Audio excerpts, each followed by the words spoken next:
Tangki di kilang minyak milik PT Pertamina Ruvi di Balongan, Indramayu, Jawa Barat, mengalami kebakaran pada Senin, tanggal 29 Maret tahun 2021, dini hari.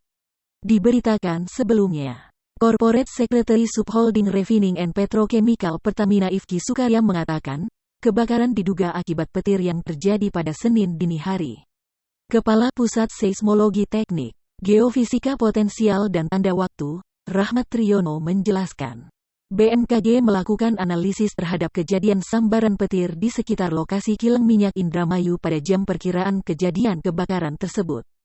Berdasarkan alat monitoring lightning detector yang berlokasi di BMKG Jakarta dan BMKG Bandung dari pukul 0 sampai pukul 2 waktu Indonesia Barat, bahwa tidak terdeteksi adanya aktivitas sambaran petir di wilayah kilang minyak Balongan Indramayu, ujar Rahmat melalui siaran pers yang diterima Kompas.com, Selasa, tanggal 30 Maret tahun 2021.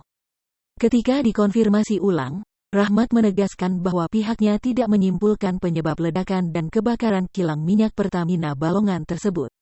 Akan tetapi, BMKG hanya menyampaikan data pada saat kejadian, tidak ada sambaran petir di sekitar Balongan.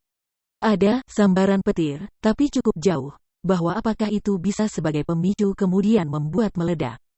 Saya tidak menyimpulkan hal itu karena harus ada penelitian yang lebih mendalam, tegas Rahmat. BMKG melaksanakan monitoring aktivitas sambaran petir di seluruh wilayah Indonesia dengan menggunakan alat pendeteksi petir di 56 lokasi. Monitoring dilakukan menggunakan alat lightning detector dengan resolusi alat monitoring BMKG efektif pada radius 300 km.